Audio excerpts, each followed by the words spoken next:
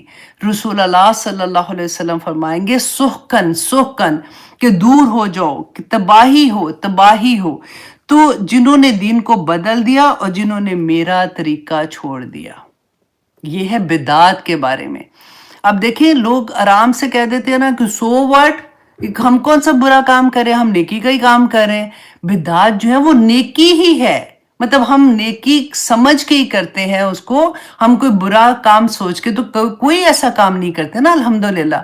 لیکن میں صرف یہاں پہ ایک بات کہوں گی، آپ اپنے مائنڈ سے نا خود سے اپنے آپ سے سوال کریں، یہ اتنا بڑا معاملہ ہے کہ حوض کوثر پہ پانی نہیں پلایا جائے گا اگر ہم نے زندگی میں کوئی بدعت کی۔ اگر آپ کو تھوڑا سا بھی شک لگتا ہے نا کہ یہ جو کام میں کر رہی ہوں یہ رسول اللہ کا طریقہ ہے کہ نہیں، اب چھوڑ دیں اس بات کو کہ اس کا ثواب ملنا ہے کہ نہیں ملنا، اس کو اللہ سبحانہ تعالیٰ نے قبول کرنا ہے کہ نہیں۔ صرف اگر آپ کو شک بھی ہو رہا ہے نا کہ یہ طریقہ رسول اللہ کا نہیں تھا، صحابہ کے نہیں تھا، چھوڑ دیں اس کو، کوئی فرق نہیں پڑتا۔ اتنی بڑی خیر چلی جائے اس سے یہ چیز چلی جائے، کیونکہ سنتیں تو اتنی ہم اپنی پوری زندگی میں بھی ان کو پورا نہیں کر سکتے۔ آپ دیکھیں جو ہم صبح نماز سے شروع ہوتے ہیں، جو تسبیحات رسول اللہ نے بتائی ہیں، جو طریقہ بتایا ہے، قرآن از اے وے آف لائف، ہم پورا دن اپنی زندگی میں حلال ہے یا حرام ہے، 5 ہی چیزیں کر سکتے ہیں نا، یا ہم کہیں گے کہ یہ جو بھی چیز ہم کر رہے ہیں یہ حلال ہے کہ یہ حرام ہے، ٹھیک ہے، کھانے میں کر رہے ہیں یا پھر ہم جس طرح بھی کریں، یا وہ مباح ہے یا پھر وہ مکروہ ہے یا پھر وہ حرام ہے، ٹھیک ہے، یہ 4-5 ہی چیزیں ہم کرتے ہیں نا جو ہماری زندگی میں آتی ہیں۔ جہاں پہ آپ کو یہ لگتا ہے کہ یہ چیز رسول اللہ صلی اللہ علیہ وسلم نے دین میں نہیں بتائی ہے، دین میں ایڈ ہم نہیں کر سکتے، دین کیا مطلب کوئی بھی ایسا کام جس میں آپ کو یہ لگے کہ اس کا اجر ملے گا، دین میں شامل کرنے کی بات ہو جائے گی، تو آپ نے وہ کام نہیں کرنا۔ سارا دن آپ رسول اللہ صلی اللہ علیہ وسلم کی سنتوں پہ عمل کرتے رہیں، آپ دیکھیں آپ کو سانس لینے کا بھی وقت نہیں ملتا بیسیکلی۔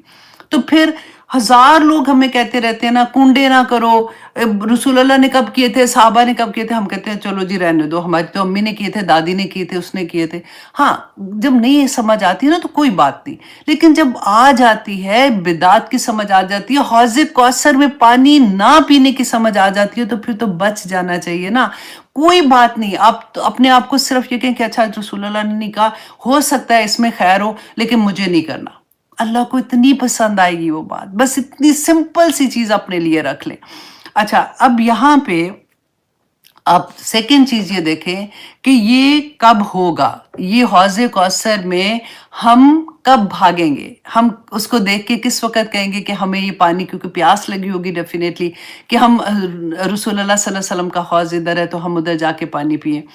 یہ وقت رسول اللہ نے فرمایا تھا، دیکھیں جب ہمیں قبروں سے نکالا جائے گا اور محشر کے میدان کی طرف دھکیلا جا رہا ہوگا، لے کے جایا جا رہا ہوگا، اللہ اکبر۔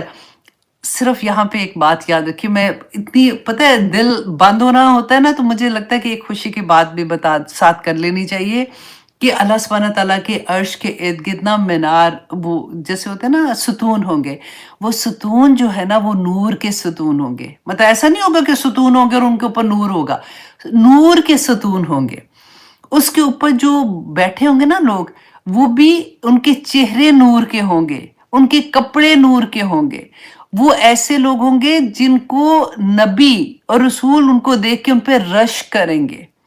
صحابہ جب رسول اللہ یہ بتا رہے تھے نا تو صحابہ نے پوچھا یا رسول اللہ وہ کون لوگ ہوں گے جو نبی بھی نہیں رسول بھی نہیں، وہ کون لوگ بیٹھے ہوں گے؟ تو رسول اللہ صلی اللہ علیہ وسلم نے کیا فرمایا تھا، یہ وہ لوگ ہوں گے جو اس دنیا میں آپس میں ایک دوسرے سے اللہ کی خاطر محبت کرتے ہوں گے اور اللہ کی خاطر ایک دوسرے سے دور ہوتے ہوں گے. دیکھیے یہ اتنی بڑی بات ہے، یہ تو بہت اچھی آسان طریقہ ہے کہ اللہ کی خاطر ہم آپس میں، آپ دیکھیے ایک دوسرے کو نہیں جانتے، کوئی کہاں رہتا ہے کوئی کہاں ہی رہتا ہے، اور لیکن ہمیں ایک دوسرے سے محبت ہوتی ہے. کیوں؟ کیونکہ ہم اللہ کا پیغام سن رہے ہیں نا. اور اس وقت جس وقت اللہ کا پیغام ایک دوسرے کو سنایا جا رہا ہے، اللہ کی بات کی جا رہی ہے، فرشتے ہماری محفلوں میں گھیر کے بیٹھے ہوتے ہیں. اور وہ اللہ سبحانہ تعالیٰ سے، وہ کتنی پیاری حدیث ہے نا. میں سائٹ پہ لے کے جا رہی ہوں تھوڑا سا دل آپ کا وہ کرنے کے لیے، کہ فرشتے جو اللہ سبحانہ تعالیٰ فرماتے ہیں کہ کیا کر رہے تھے، کہتے ہیں اللہ سبحانہ تعالیٰ آپ کا ذکر کر رہے تھے، تو اللہ سبحانہ تعالیٰ کہتے ہیں کہ ان کو بتا دو کہ ان کو میں نے معاف کر دیا، سب کو بخش دیا. تو فرشتے کہتے ہیں کہ یا پاک پروردگار، ادھر تو کچھ ایسے لوگ تھے جن کا یہ مقصد نہیں تھا سننے کا. اب دیکھیں کئی دفعہ ہم سن رہے ہوتے ہیں، بچے ساتھ آ کے کھیلنا شروع ہو جاتے ہیں، کبھی کوئی اس کا مقصد نہیں ہوتا کلاس سننے کا، وہ ایسے ہی آ جاتی ہیں کبھی کسی طرح سے بھی. تو اللہ سبحانہ تعالیٰ فرماتے ہیں کہ جاؤ، ان کو سب کو میں نے بخش دیا. اللہ اکبر. تو اب یہاں پہ آپ دیکھیے کہ جس وقت یہ حال ہوگا کہ ہم دیکھ رہے ہوں گے اور ہم رش کر رہے ہوں گے، وہ کون سا وقت ہوگا؟ جس وقت پورے لوگ، پوری انسانیت، اب مسلمانوں کی بات نہیں ہے، پوری انسانیت جو ہے وہ اللہ سبحانہ تعالیٰ سے امید کر رہے ہوں گے کہ حساب کسی طرح سے شروع ہو. اور ہم نے وہ حدیث پڑھی تھی نا کہ سب سے پہلے وہ جائیں گے آدم علیہ السلام کے پاس، جائیں گے ابراہیم علیہ السلام، موسیٰ، عیسیٰ، سب کے پاس جائیں گے اور سب انکار کر دیں گے.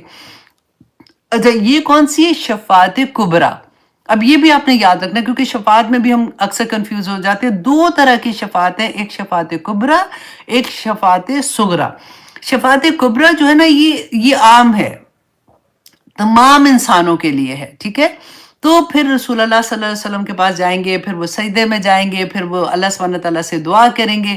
پھر وہ لمبی حدیث ہے، خیر میں اس کو آپ کو چھوٹا سا بتا دیتی ہوں کہ پھر وہ اللہ سبحانہ تعالیٰ ان کی دعا قبول کریں گے اور حکم ہو جائے گا کہ اب وہ حساب کتاب کا وقت جو ہے وہ شروع ہو جائے گا. یہ ہے شفاعت کبریٰ.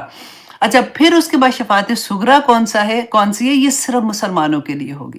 جب رسول اللہ صلی اللہ علیہ وسلم سجدے میں جائیں گے، روئیں گے، دعا کریں گے، کرتے رہیں گے، یہاں تک کہ جبرائیل علیہ السلام کہیں گے کہ آپ سر اٹھائیے، آپ کیا چاہتے ہیں؟ وہ کہیں گے میری امت، میری امت.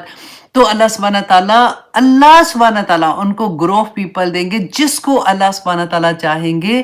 رسول اللہ صلی اللہ علیہ وسلم کو اجازت ملے گی کہ ان کو جنت تک چھوڑ کے آئیں. اور پھر یہ واقعہ ہم نے پڑھا تھا کہ وہ واپس آئیں گے، اور تیسری مرتبہ وہاں پہ وہ لوگ، رسول اللہ نے کہا کہ میں ان کی شفاعت نہیں کر سکوں گا جن کو قرآن نے روکا ہوگا، اور نمبر 2 جنہوں نے شرک کیا ہوگا، ان کی میں شفاعت نہیں کر سکوں گا. اچھا یہ جو وقت ہوگا نا، بیسیکلی اس وقت جب شفاعت مانگ رہے ہوں گے تو جو مسلمان ہے نا، یہ حوض دیکھیں گے اور اس کی طرف رش کریں گے. اچھا جی، اب سیکنڈ کوشچن ہمارے ذہن میں آتا ہے کہ کہاں پر یہ قائم ہوگا؟ زمین پہ؟ قیامت کے بعد تو ہم زمین پہ ہی ہوں گے نا، سارے کے سارے بچھا دی جائے گی، ہم نے یہ پڑھا تھا. تو رسول اللہ صلی اللہ علیہ وسلم نے فرمایا کہ یہ میرا حوض میرے گھر اور میرے ممبر کے درمیان ہوگا، جس کو ہم ریاض الجنہ کہتے ہیں نا. اب عمرہ کرنے جاتے ہیں تو ہمیں ٹائم ملتا ہے، جیسے ہمیں وہاں پہ لے کے جاتے ہیں تو پھر ہم وہاں پہ جا کے دعا کرتے ہیں. مشکل سے وقت ملتا ہے کہ چلو 2 رکعت ہی مل جائے تو بڑی بات ہے. تو رسول اللہ صلی اللہ علیہ وسلم نے فرمایا تھا کہ میرے ممبر اور میرا گھر، جو حضرت عائشہ کا حجرہ دکھاتے ہیں نا، اس میں وہ جو پارٹ ہے وہ جنت کے باغوں میں سے ایک باغ ہے. اور یہ جنت کا ایک وہ ٹکڑا ہوگا کہ کہتے قیامت کے دن ریاض الجنہ والی جگہ جو ہے نا وہ تباہ نہیں کی جائے گی، اس کو ایز اٹ از اٹھا کے جنت میں سے جہاں سے وہ لایا گیا ادھر ہی پلیسمنٹ اس کی کر دی جائے گی، لیکن زمین پھیلا دی جائے گی. اب اس کا یہ کتنا لمبا ہوگا، کیسے ہوگا؟ اچھا رسول اللہ صلی اللہ علیہ وسلم نے فرمایا کہ میرا ممبر جو ہے نا وہ میرے حوض پر ہوگا، جہاں سے میں اپنی امت کو دیکھوں گا. اب ہو سکتا ہے کہ جو رسول اللہ صلی اللہ علیہ وسلم کا ممبر ہے نا، جہاں پہ ممبر سے گھر کا یہی ممبر اللہ سبحانہ تعالیٰ ایلیویٹ کر دیں اور رسول اللہ صلی اللہ علیہ وسلم وہاں سے بیٹھ کے اپنی امت کو دیکھیں گے اور کہیں گے کہ میری امت، اور الحمدللہ مطلب وہ وضو کے اثار سے پہچانی جائیں گی اور ان کی طرف جائیں گی. اللہ سبحانہ تعالیٰ ہمیں سب کو توفیق عطا کرے کہ ہمیں حوض کوثر سے پانی پینا نصیب کرے. اللہ سبحانہ تعالیٰ اگر ہم نے کوئی بدعت زندگی میں کی ہے، ہم آج سے اس کی توبہ کرتے ہیں، اور اللہ سبحانہ تعالیٰ نیکسٹ ہم کوشش کریں گے ہم کوئی ایسی کام نہ کریں جو دین میں اضافے کا باعث ہو، اور اللہ سبحانہ تعالیٰ ہمیں آخرت میں پلیز رسول اللہ صلی اللہ علیہ وسلم کا دیدار نصیب کرنا، اپنا دیدار نصیب کرنا، اور رسول اللہ صلی اللہ علیہ وسلم کے حوض سے ہمیں پانی پینا نصیب کرنا، آمین ثم آمین۔ اچھا جی، اب یہاں پہ آپ یہ دیکھیے کہ جو آتا ہے کہ رسول اللہ صلی اللہ علیہ وسلم نے فرمایا کہ ہوا حوضن، پھر کہا کہ ہوا نہرن، اور پھر آتا ہے ہوا کوثر۔ اب یہ تینوں چیزوں میں کیا مطابقت ہے؟ تو دیکھیں اسکالر کہتے ہیں کہ کوثر جو ہے نا یہ ایکچولی سورس ہے، یہ نہر ہے جو جنت میں ہے، اور رسول اللہ صلی اللہ علیہ وسلم نے فرمایا تھا کہ کوثر جو ہے یہ جنت میں جو ہے اس میں 2 پائپ ہیں، ایک سونے کا اور ایک چاندی کا پائپ ہے، جو کہ آتا ہے وہاں سے، جنت سے آتا ہے، اور یہ حوض کے اندر جو پانی ہے نا وہ وہاں سے لایا جائے گا۔ اچھا، اور وہ اچھا اگر آپ کے پاس وہ بک ہے نا البدایع والنہایہ جو ہے، اس میں کافی ڈیٹیل ہے۔ میں نے آنیسٹلی پوری کوشش کی ہے کہ جتنی زیادہ سے زیادہ حدیث مل سکتی ہے میں آپ کے لیے اکٹھی کروں، تاکہ ایک شوق ہوتا ہے کہ میں آپ سے بدعت کبھی نہیں کروں گی، مجھے یہ حوض کوثر کا پانی پینا، اور ایکچولی حوض کوثر کیا ہے جب ہم سورۃ الکوثر پڑھیں گے تو پھر ہمیں اسی طرح سے محبت ہوگی۔ اچھا، اس کے سائز کے بارے میں رسول اللہ نے فرمایا کہ میرے حوض کا فاصلہ کعبہ سے لے کے یروشلم جو ہے نا اس تک کا فاصلہ ہے، اور میرے حوض کی لینتھ جو ہے وہ جیسے ایک تیز رفتار گھوڑا چلتا ہے نا تو 1 ماہ کی مسافت طے کرتا ہے، اتنا بڑا حوض۔ اب دیکھیے کہ اور پھر رسول اللہ نے فرمایا کہ وہ سکوئر ہوگا، تو آپ سوچیں 1 ماہ 2 ماہ 3 ماہ 4 ماہ کی مسافت جتنا ہوگا وہ اتنا بڑا حوض ہوگا، اور اللہ سبحانہ تعالیٰ انشاءاللہ ہمیں توفیق عطا کریں گے کہ ہم اس کا پانی پی سکیں۔ اچھا جی، اب رسول اللہ صلی اللہ علیہ وسلم نے فرمایا کہ اس حوض سے سب سے پہلے صدیقین، شہداء اور صالحین پانی پیئیں گے۔ اچھا، اب کچھ اسکالر نے یہ کہا کہ یہ الکوثر جو ہے نا یہ خیر کثیر جو ہے اس کو انہوں نے ابراہیم علیہ السلام سے جوڑا، کہ ابراہیم علیہ السلام کی دعا کا اثر تھا کہ رسول اللہ صلی اللہ علیہ وسلم جو تھے وہ نبوت جب ان کو ملی تھی تو ان کی جو دعائیں تھیں اس کی خیر کثیر جو تھی وہ آج تک امت میں بھی اسی طرح سے آ رہی ہے، کہ آج بھی جو دین کا کام کرے گا، دین کو پھیلانے کا کام کرے گا، داعیے دین بنے گا، وہ اس خیر کثیر میں شامل ہو جائے گا۔ الحمدللہ، کتنی پیاری بات ہے نا۔ اسی لیے میں آپ لوگوں کو کہتی ہوں کہ ایک چھوٹی سی بھی چیز آتی ہے نا پہنچا دو آگے، بس اپنے ارادہ کر لو کہ اللہ سبحانہ تعالیٰ مجھے تو اتنا ہی آتا ہے، اب میں داعیہ دین بننا چاہتی ہوں، مجھے نہیں پتا، مجھے آپ میری زبان میں وہ مٹھاس بھی آپ ڈال دیں تو اللہ سبحانہ تعالیٰ انشاءاللہ کر دیں گے۔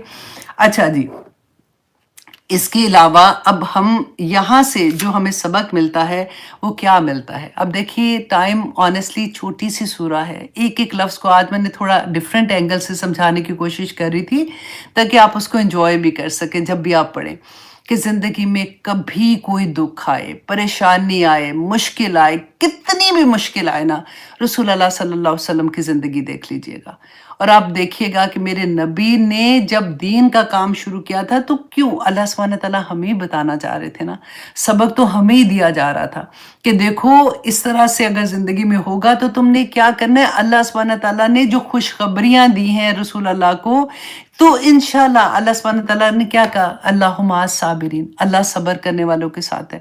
پھر اللہ سبحانہ تعالیٰ نے ہمیں فرمایا وَاسْتَعِینُوا بِالصَّبْرِ وَالصَّلَاۃِ، کہ نماز کے ساتھ اور صبر کے ساتھ اور نماز کے ساتھ اللہ سبحانہ تعالیٰ سے مدد مانگو، اللہ سبحانہ تعالیٰ دنیا میں بھی انشاءاللہ آسانیاں کر دیں گے اور آخرت میں کر دیں گے۔